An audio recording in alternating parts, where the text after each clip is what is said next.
Kondisi Dewi sungguh mengenaskan. Kepalanya yang bagian atas terbelah menjadi dua, hingga otaknya terburai keluar. Kulit wajahnya mengelupas dan menggantung, merah bersimbah dengan darah. Ya Allah, Bagas menangis dan berteriak histeris. Kenapa Dewi dibiarkan begini ya? Apa kalian buta? Apa kalian tak punya hati membiarkan Dewi tergeletak di sini? Bagas tak mampu melanjutkan ucapannya. Dia memeluk tubuh Dewi erat. Tak ada rasa jijik ataupun geli. Bagas menciumi wajah Dewi, mengusap-ngusap wajah pucat bersimbah darah itu. Anak laki-lakiku rapuh, kacau dan hilang kesadaran. Dia tak kuasa menahan duka hingga tidak sadarkan diri. Orang-orang menatapnya dengan iba dan mengelus dada. Tak menduga aku juga demikian. Tak mengira jika Dewi, calon menantuku, akan pergi untuk selama-lamanya. Luka ditinggal mati oleh orang terkasih tertoreh di dalam hati kami yang ditinggalkannya. Dan juga Bagas, dia belum siap menerima kenyataan ini.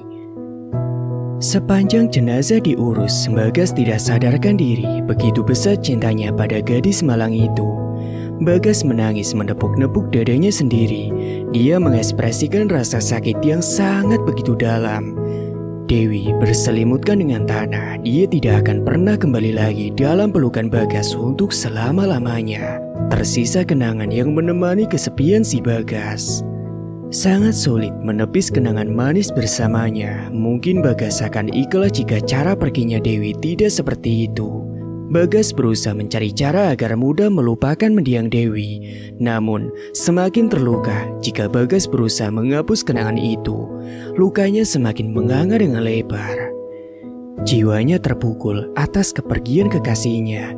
Duka belum usai, 4 bulan ditinggal Dewi. Mas Hemin, suamiku juga ikut meninggalkan si Bagas. Sebagai anak yang dekat dengannya, Bagas pun jiwanya kembali terguncang. Bagas semakin terpukul dan terpuruk. Dia mengurung diri. Tak hanya Bagas, aku juga merasa kehilangan separuh kehidupanku. Ditinggal suami tercinta untuk selama-lamanya. Bagaimana rasanya?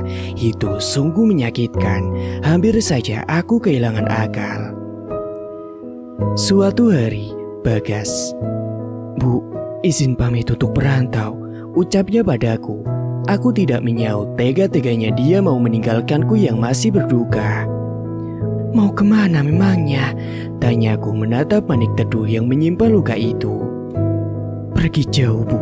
Melupakan kenangan Dewi. Jika terus di sini, Bagas tidak akan sanggup, Bu." Bagas memohon. Dan dengan berat hati, aku pun mengizinkannya. Aku tak bisa melarang ataupun mencegahnya. Aku tahu apa yang dia rasakan. Perasaan itu sama yang aku rasakan juga. 4 bulan Bagas merantau. Akhirnya dia kembali untuk pulang. Mungkin dia sudah mampu melupakan kenangannya dengan Dewi. 7 bulan pula aku pun siap melupakan mendiang Mas Hemin dan membuka lembaran baru. Akhir-akhir ini, pulang dari rantauan, sikap Bagas berubah. Dia tak lagi murung, tersenyum sendiri. Iya, Bagas jatuh cinta pada seseorang di desa ini. Aku pernah muda, tentu gelagat seperti itu menandakan kebahagiaan yang tidak bisa disembunyikan. "Bu, Bagas menyukainya." "Siapa, Nak?" tanyaku penasaran. "Cempaka, Bu." Bagas menunduk malu. Sebenarnya aku keberatan karena bersamaan dengan itu aku juga sedang jatuh cinta pada Mas Ruji. Aku tak pernah merespon ucapan Bagas, bukan karena aku tak menyukai cempaka, namun perbedaan kastalah yang membuatku urung dan ragu. Toh, Bagas belum benar-benar melupakan mendiang Dewi. Takutnya dia hanya melampiaskan kesepiannya dan berusaha jatuh cinta terhadap cempaka. Bukan aku tak merestuinya, hanya saja aku ingin Bagas berusaha sendiri menaklukkan hati cempaka. Dulu ketika dia menyukai si Dewi, akulah yang berbicara soal cintanya. Tapi kali ini tidak, biarkan saja Bagas yang berusaha. Pemalu boleh, jangan berlebihan juga. Aku menunggu Bagas mengungkapkan cintanya sendiri, namun tak kunjung dia menyatakan cinta pada cempaka, hingga gadis itu pun dinikahi orang lain. Akhirnya kedua kali cintanya Bagas itu kandas. Pertama terpisahkan oleh maut, dan kedua Bagas mencintai tanpa dikatakan. Ya, dia hanya memendam perasaannya sendiri. Cinta bertepuk sebelah tangan, tak mampu berkata-kata, hingga cintanya dia yang rasa seorang diri. Assalamualaikum. Terdengar suara seseorang dari luar. Suara itu cukup mengagetkan lamunanku yang membayangkan masa lalu. Aku pun bergegas berdiri sambil mengusap pipiku yang basah. Bekas aku menangis mengingat momen-momen di mana sebelum Bagas mengalami gangguan jiwa. Norma, untuk apa dia kemari dan siapa orang-orang itu? Waalaikumsalam. Aku melongo keluar. Norma dan 2-3 orang laki-laki berpakaian seragam dinas, dan di halaman rumahku terparkir sebuah mobil berplat rumah sakit. Ada apa? Tanyaku menyelidik. Izinkan kami masuk dulu, Mbak Sum. Norma nyelonong masuk, dia menyenggolku yang sedang berdiri di ambang pintu. Kedatangan Norma dan 3 orang tersebut ingin membawa Bagas berobat ke rumah sakit jiwa. Enak saja, memangnya tinggal di sana itu gratis kah? Aku menolak mereka. Yuk, kali ini saja, jangan egois jadi orang tua. Kasihan dengan Bagas, dia juga keponakanku. Terang Norma sembari memohon padaku. Karena keramaian di ruang tamu, Mas Ruji terbangun. Dia pun ikut nimbrung pembicaraan kami. Putranya kita bawa dulu untuk direhabilitasi, diobservasi agar tidak salah dalam mendiagnosa penyakitnya. Tidak lama kok, palingan seminggu atau 2 minggu. Bapak-bapak berbadan subur dan berkepala plontos berkata pada mereka semua. Aku gamang menunduk dalam-dalam. Apa Mbak Yu keberatan soal biayanya? Ucapan Norma tepat sasaran. Itu yang saat ini mengganjal pikiranku. Uang yang selama ini aku kumpulkan bukan untuk berobat si Bagas, tapi untuk kami pergi umroh. Aku diam tidak menjawab. Kita patungan deh. Aku sudah dapat izin dari Mas Yatin. Yang penting bekas sembuh yuk. Ucap Norma mencoba meyakinkanku. Mas Ruji menggenggam jemariku. Bawa saja Pak, biar anak saya sembuh. Tugas Mas Ruji. Aku menoleh ke arahnya, benar-benar tidak menyangka Mas Ruji meluncurkan kata-kata yang tidak aku suka. Sampai kapanpun aku tidak menyetujuinya. Tapi Mas, biar Bagas sembuh dek. Aku pun memilih diam, karena banyak orang jika ribut-ribut soal Bagas, bisa dipastikan merekalah yang menganggap aku gila. Kali ini aku tak banyak berkutik, aku ikuti kemauan adik kurang ajar itu dan juga Mas Ruji. 3 orang petugas rehabilitasi sosial itu pergi membawa Bagas. Norma dan Mas Ruji ikut mengantarkannya. Aku memilih diam saja, memijat kepala yang semakin terasa sakit. Buang-buang duit saja, ucapku membatin. Di sisi hati yang hitam, aku tak menyukai keputusan ini, sungguh sangat berat bagiku. Di sisi lain, aku merasa lega karena terlepas dari tanggung jawab soal memberikan makan dan minum untuk si Bagas beberapa waktu ke depan. Lihat saja, aku akan membawa Bagas kembali. Aku mengepalkan tangan, rasanya hendak meninju sesuatu. Impianku hilang sia-sia, kapan aku bisa pergi umroh? Kapan? Uang yang aku tabung lama-lama habis. Lagi-lagi soal Bagas. Aku menghela napas panjang, rasanya dadaku terasa sesak oleh beban. Aku frustasi meremas ujung bajuku, menjabak rambut yang memutih. Astagfirullah, aku bisa apa ya Allah? Kataku berputus asa. Setelah sekian jam menunggu kedatangan Mas Ruji, akhirnya pria tinggi berambut putih itu datang dengan mengendarai mobil travel. Wajahnya tampak sedih dan kelelahan. Aku menyambutnya di depan teras rumah. Habis berapa uangnya Mas? Mas Ruji belum juga masuk, sudah aku berondong dengan pertanyaan. Bagas tidak gila kan? Dia hanya pura-pura kan Mas? Buang-buang uang saja tahu Mas. Apa Mas tidak capek cari uangnya? Lama loh ngumpulin. Cukup Sumina. Mas Ruji membentakku. Dia juga mengancungkan jari telunjuknya ke arah mukaku. Rasa lelahku belum juga sirna. Kamu sudah sibuk menanyakan pertanyaan yang membuatku menjadi muak. Lagi nada bicaranya meninggi. Memangnya salah ya jika aku menanyakan hal itu? Bukankah hal itu wajar? Di dalam uang itu ada jeripayahku juga. Tentu aku merasa berat hati, walaupun Bagas adalah anakku sendiri. Mas Ruji meninggalkan aku di teras depan. Sudah beberapa kali dia membentakku. Sudah tidak terhitung lagi. Rasanya hatiku mulai mengeras dan ingin melawannya. Mas Ruji duduk di ruang makan, menghabiskan 2 gelas air minum, mengelap wajahnya dengan sapu tangan berwarna abu-abu. Tangan kanannya dia letakkan di atas meja dan menumbuk kepalanya dengan malas. Aku menjadi serba salah, berdiri melihatnya dari belakang punggungnya. Kemudian aku masuk ke kamar, menangis diam-diam di sana. Mas Ruji berubah. Aku mengusap air mata kananku yang jatuh ke pipi. Bersandar di dinding kamar sambil memeluk bantal yang sudah lembek dan lusuh. Jika dalam seminggu Bagas tidak juga membaik, aku akan membawa pulang dengan paksa. Percuma di sana lama-lama jika hasilnya sama saja, ucapku pada diriku sendiri. Malam pertama Bagas berada di rumah sakit terasa sunyi. Sebenarnya malam apa saja, sama saja. Ada Bagas atau tidak, suasana malam di rumahku ya hanya begini saja. Jika Bagas lapar, dia akan memanggil namaku. Kadang membuatku kesal, suaranya berisik dan juga mengganggu. Som, aku luwe. Dinding papan itu biasanya dia gedor-gedor sembari memanggil namaku. Betapa kurang ajarnya dia memanggilku hanya dengan sebutan nama saja. Terkadang aku pura-pura tidak mendengar jika dia berteriak. Aku biarkan saja sampai larut malam. Atau jika Mas Ruji yang mendengar, dialah yang memberi makan. Namun biasanya aku memberinya makan jika pagi mulai menyingsing atau siang sekalian jika tidak ketahuan suamiku. Malam ini ada yang berbeda. Tidak ada teriakannya lagi. Aneh, kalau ada Bagas hidupku tak tenang. Tapi jika tidak ada, seperti ada yang kurang. Aku mengulum senyum. Kenapa senyum-senyum sendiri, Dek? Mas Ruji mendaratkan bokongnya ke kursi yang ada di sebelahku. Gak apa-apa, Mas. Mas Ruji mengangkat kaki kiri, dia tumbangkan di atas kaki kanannya. Dia mengurut pergelangan kaki yang kemarin terkilir. Kamu senang kan tidak ada Bagas? Tanyanya yang polos. Aku gelagapan. Tidak. Lah terus, cecar Mas Ruji lagi. Ya gak apa-apa, justru aku merasa ada yang kurang. Jantungku berdegup kencang mencoba menetralisirkan agar tidak terlihat gugup dan juga panik. Sebenarnya apa yang Mas Ruji tuduhkan itu benar adanya. Bohong, pasti ada yang lain. Aku menelan ludah, memejamkan kedua mataku, kemudian mengembuskan napas. Apa sih, Mas? Suaraku mulai meninggi dan menatapnya dengan tajam.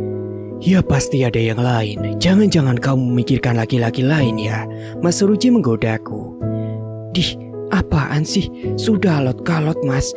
Kita sudah sama-sama tua. Gak usah macem-macem deh. Aku tergelak. Sudah malam, tidur yuk. Besok pas mau menjenguk Bagas lagi. Mas Ruji mengulurkan tangannya padaku. Jenguk Bagas? Kan dia tidak sakit, Mas. Loh, kalau dirawat berarti sakit, Dek. Bagas sedang tidak baik-baik saja. Jiwanya yang sakit, akalnya yang sakit. Mas Ruji meninggalkanku. Uluran tangannya tak jadi menyambut tanganku. Dia memilih untuk pergi ke kamar. Aku salah lagi begitu. Benarkan apa kataku? Bagas tidak sakit. Dia bukan pasien yang serius. Lagian tidak ada yang cedera ataupun terluka. Aneh, payah. Aku harus berkata seperti apa agar Mas Ruji memahami bahasaku? Kenapa sih semua orang menganggap Bagas itu berlebihan? Daripada pusing, aku juga menyusulnya ke kamar. Dia pikir cuma dia yang ngantuk. Tentu aku juga perlu istirahat karena aku juga sudah lelah. Singkat waktu, jam dinding menunjukkan pukul 7:20. Mas Ruji tak juga bersiap-siap untuk kerja, padahal sudah sarapan. Kenapa lama sekali?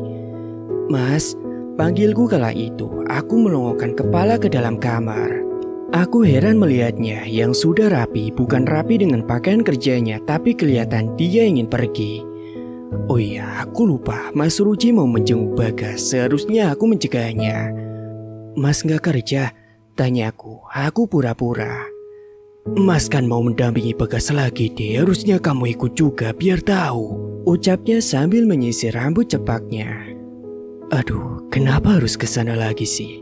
Memangnya tidak ada kerjaan lain apa? Aku memijit pelipis yang mulai kaku dan terasa pening. Siap-siap sana, kok malah bengong. Baiklah, aku akan menuruti ucapannya. Kita lihat saja nanti, Bagas gila atau tidak, atau dia hanya pura-pura. Sekali lagi aku tekankan, Bagas hanya berpura-pura. Titik. Untungnya sebelum sholat subuh, aku terbiasa mandi pagi, jadi aku pun tinggal memakai pakaian. Aku membuka lemari pakaian yang terbuat dari bahan kayu jati. Lemari peninggalan mendiang Mas Senim. Lemari ini penuh kenangan. Aku ambil gamis model lawas, warnanya masih bagus. Warna coklat tua senada dengan jilbabnya. Coklat polos tanpa corak. Ada beberapa manik-manik di bawah dagu. Kanan dan kiri di atas bahu kerutan yang bergelombang. Dihiasi dengan satu pita. Aku menyemprotkan parfum ke seluruh tubuh. Casablanca, botol berwarna merah. Aku menyukainya. Meski perubahan zaman, aku tidak pernah mengganti dengan merek apapun. Aku menyapu bibir kering ini dengan sedikit sentuhan lipstik berwarna merah muda. Cukup, tidak perlu lama-lama berdandan, karena aku sudah tua. Suara salam terdengar dari luar. Aku mengenalnya. Siapa lagi kalau bukan? Norma, masuk dulu. Bayu, kamu lama kalau dandan. Terdengar suara Mas Ruji dari ruang tamu. Nah kan, pasti itu Norma. Wanita cerewet itu terus saja ikut campur. Bukan aku membencinya, hanya aku tak suka jika urusanku diganggu. Sejak Bagas dianggap gila olehnya, aku mulai membenci si Norma. Hubunganku mulai tidak baik dengannya. Ketika aku keluar kamar, dua orang tersebut tercengang padaku, macam tidak pernah lihat aku berdandan. Nah gitu dong, Mas Ruji memujiku.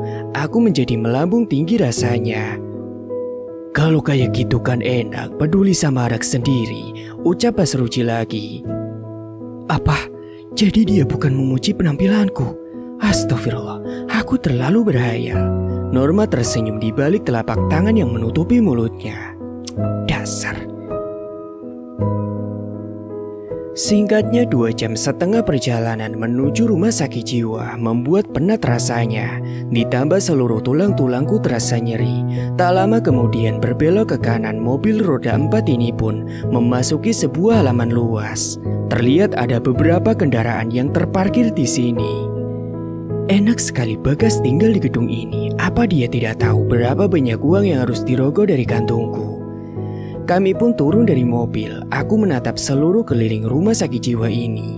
Ini pertama kalinya aku menginjakan kakiku ke sini, menjenguk Bagas. Anak manja itu bukan manja tapi penipu, si pura-pura gila. Kami pun mulai masuk ke gedung berlantai 3, melewati setiap lorong. Norma berjalan di depan sebagai petunjuk jalannya. Dia juga yang mengurus teteh bengeknya. Aku hanya terima beres. Suasana di dalam sini terasa berbeda. Suara orang yang tertawa tanpa beban, ocehan dan makian lengkap ada di sini. Apakah mereka pasien di rumah sakit ini? Semua pakaian yang mereka pakai hampir sama semua. Bau obat mendominasi di dalam ruangan serba putih ini. Ada yang berlari, menari, tertawa terbahak-bahak, dan juga ada yang aneh. Mereka seperti bergosip.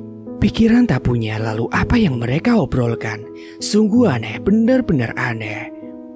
Sebenarnya aku malas untuk masuk ke dalam, pinggangku sudah terasa mau copot. Dasar perempuan tua, gila tak berotak. Seorang wanita berteriak di depanku sambil mengacungkan jari telunjuknya. Sontak membuatku terkejut dan hampir terjatuh. Bisa-bisanya dia membentakku seperti itu. Ayo kita temui Bagas, Norma dan Mas Ruji. Kemudian mengejutkanku lagi. Mau bertemu dengan Bagas seperti mau bertemu dengan pejabat saja. Perlu daftar ini dan itulah. Kami berhenti di sebuah pintu kamar yang berbeda dari yang lain. Ruang observasi, tulisan besar di atas pintu itu. Ruangan ini separuh berdinding dengan kaca besar hingga pemandangan di dalam bisa dilihat dari luar. Mas Ruji dan Norma sedang mendengarkan petua dokter yang menangani si Bagas. Aku tak mau ikut pusing, cukup duduk manis di kursi sembari menatap Bagas dari luar ruangan. Kan benar apa dugaanku, Di sini atau di sana, Bagas sama saja. Kerjaannya melamun, tersenyum atau tertawa tak jelas. Kepalanya bergoyang-goyang ke depan ke belakang, atau membentur-benturkan kepalanya ke dinding. Bagas menyadari kedatanganku. Dia berlari ke arahku, menempelkan wajahnya ke dinding kaca lalu menyeringai. Dasar jahitan, gumamku kala itu. Baru saja tinggal di sini, kulitnya terawat bersih, rambut gondrong itu sudah dipangkas, wajahnya pun bersih. Sebenarnya aku mengakui bahwa Bagas itu manis dan tampan. Bagas mengejekku di dalam, dia mengancungkan jari telunjuknya, kemudian menyilangkan ke dahinya. Gila, begitulah katanya melalui isyarat bibirnya. Rasanya aku ingin mengajarnya, enak sekali dia bilang aku gila. Dek, Mas Ruci menghampiriku. Rupanya urusannya sudah selesai. Gimana mas, Bagas tidak gila kan? Tanyaku sambil melotot ke arah Bagas yang masih berdiri. Ngawur, Mas Ruci membentak di telingaku. Bagas sakit Sumina, dia butuh perawatan lebih lama lagi. Mentalnya terganggu dan harus ditangani. Apa? Kataku tak percaya mendengar ucapannya. Mas, dia di dalam sana sedang berleha-leha. Tidak ada aktivitas mencurigakan atau... Lama-lama kamu yang akan aku daftarkan sebagai pasien di rumah sakit ini, Sum. Aku terdiam. Keributan kecil ini dilihat beberapa orang yang ada di sini. Mereka adalah keluarga pasien. Rasanya aku ingin berteriak sekeras mungkin. Mas Ruci duduk di deretan kursi yang berjejer dengan rapi, memandang Bagas yang masih setia berdiri. Aku menghampirinya. Mas, apalagi? Belum jelas apa yang aku katakan. Wah, kelihatannya Mas Ruci tidak ingin diganggu. Dari tadi suaranya terdengar emosi. Apa mau bilang Bagas berpura-pura? Bagas tidak sakit, menghabiskan uang yang inilah dan yang itulah. Mas Ruci menatapku, dadanya naik turun mengikuti napasnya. Sekali lagi aku pun memilih terdiam. Enggak, satu kata meluncur dari bibirku. Biarkan Bagas di sini mendapatkan perawatan agar kembali sembuh seperti semula. Sampai dia benar-benar sembuh, kamu tidak perlu khawatir, biaya aku yang nyari. Mataku terbelalak lebar, apa tidak salah? Ya ampun, kepalaku berdenyut hebat. Astaga, aku harus bilang apa? Baiklah, aku akan menggunakan cara. Lihat saja nanti mas. Norma datang membawa sebuah plastik bening dan beberapa perintilan lainnya untuk si Bagas. Entah dia memakai uangnya sendiri atau uang suamiku. 2 jam di rumah sakit jiwa, kami pun akhirnya pulang. Menunggu hasil pemeriksaan selanjutnya.